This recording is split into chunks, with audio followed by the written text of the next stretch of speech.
అందరికీ నమస్కారం. వాగ్దేవి యూట్యూబ్ ఛానల్‌కి స్వాగతం. ఫిఫ్త్ క్లాస్ ఈవీఎస్‌లో భాగంగా మరికొన్ని ఇంపార్టెంట్ పాయింట్స్ అయితే చూద్దాము. మొదటిగా శక్తినిచ్చేవి అంటే వేటిని తింటే మనకు శక్తి అనేది లభిస్తుంది. శక్తిని ఇచ్చే పదార్థాలు ఏంటి అంటే కార్బోహైడ్రేట్స్, కొవ్వులు, నూనెలు. ఇది గుర్తుంచుకోవాలి.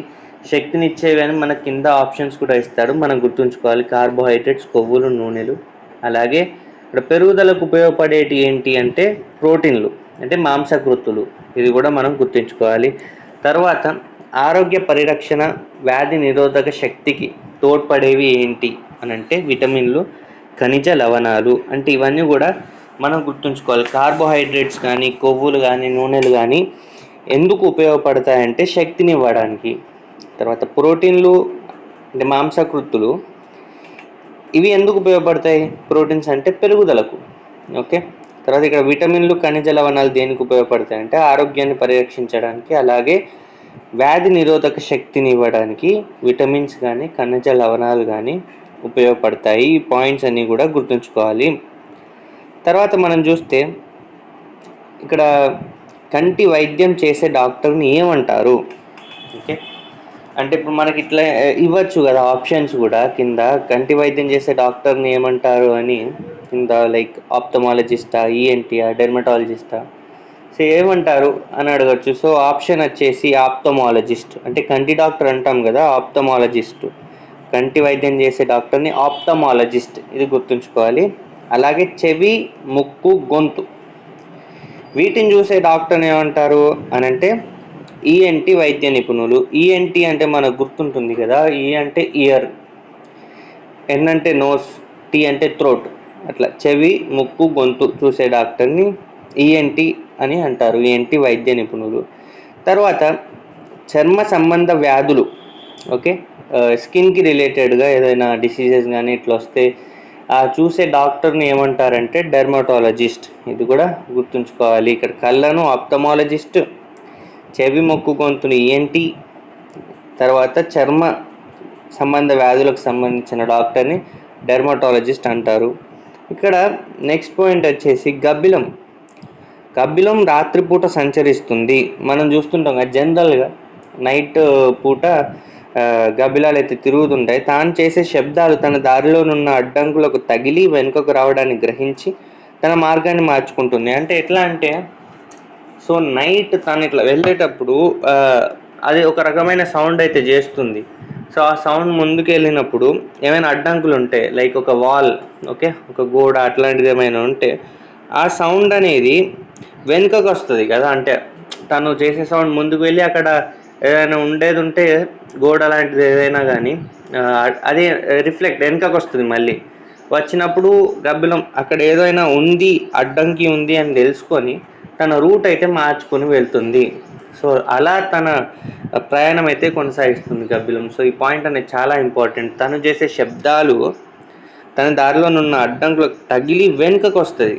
ఓకే, ఆ శబ్దం అనేది ఏమైనా అడ్డంకి ఉంటే దాని తల్లి మళ్ళీ వెనుక వస్తే గబ్బిలానికి అర్థమవుతుంది. So something is there in front of me అన్నట్టు, అంటే ఏదో ముందు ఉంది అని గ్రహించి తను తన దారిని అయితే మార్చుకోవడం జరుగుతుంది గబ్బిలాలు.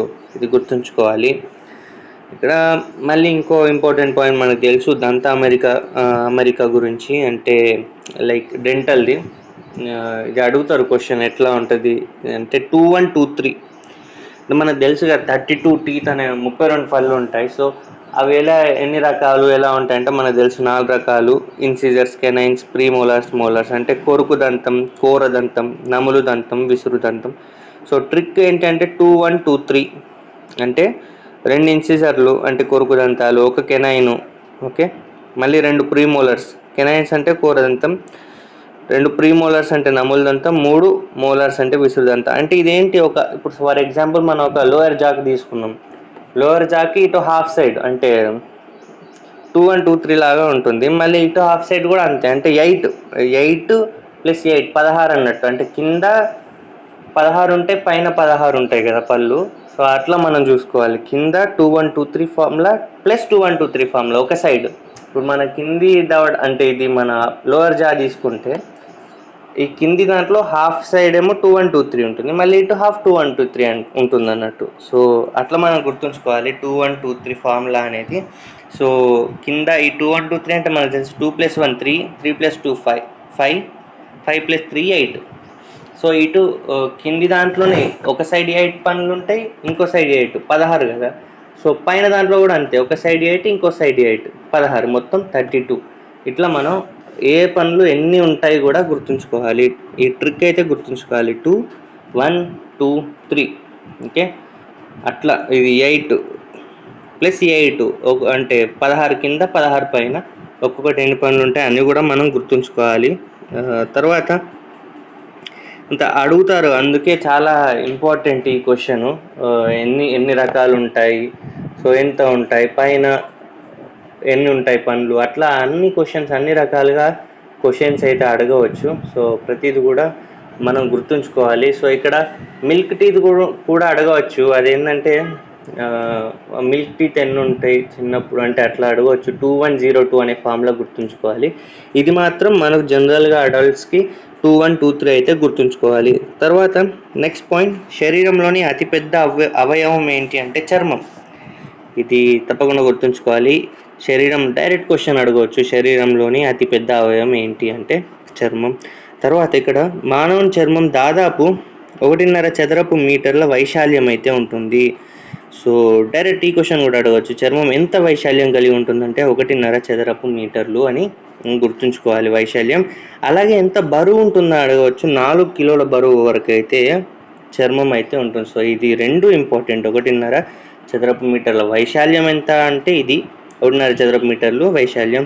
ఎన్ని కిలోల బరువు ఉంటుందంటే 4 కిలోలు. అలాగే శరీరంలో అతిపెద్ద అవయవం ఏంటి అంటే చర్మం, ఇంత కూడా గుర్తుంచుకోవాలి. చాలా వరకు చర్మ వ్యాధులు అనేది అంటువ్యాధులు, ఈ క్వశ్చన్ కూడా గుర్తుంచుకోవాలి. చాలా వరకు చర్మ వ్యాధులు ఎలాంటి వ్యాధులు అడగవచ్చు, అంటువ్యాధులే. చర్మానికి వచ్చే వ్యాధులు ఏవైతుంటే జనరల్గా చాలా వరకు ఎక్కువ శాతం కూడా మనకు ఎవరికైనా చర్మ వ్యాధులు వస్తే ఎక్కువ శాతం వరకు కూడా అవి అంటువ్యాధులే అయ్యడానికి ఆస్కారం ఉంది. కాబట్టి ఇది ఈ పాయింట్ కూడా గుర్తుంచుకోవాలి. సో ఇవన్నీ కూడా టెక్స్ట్ బుక్ నుంచి రాసిన ఇంపార్టెంట్ పాయింట్స్ కాబట్టి ప్రతిది కూడా ఇంపార్టెంట్ ఇందులోకి వెళ్ళి. సో ఇది పక్కా గుర్తుంచుకుంటే బెటర్. ఇది చూసుకుంటూనే అలాగే ఒకసారి టెక్స్ట్ బుక్ చూడండి. ఏమైనా డౌట్స్ ఉంటే కూడా గూగుల్ కానీ ఇట్లా సెర్చ్ చేయండి, ఎందుకంటే క్వశ్చన్స్ కూడా రావచ్చు కాబట్టి మనకు కొంచెం ఇన్ఫర్మేషన్ ఇట్లా తెలుసుకొని పెట్టుకుంటే బెటర్. సో బట్ ఇవే ఇంపార్టెంట్ పాయింట్స్ మోస్ట్లీ.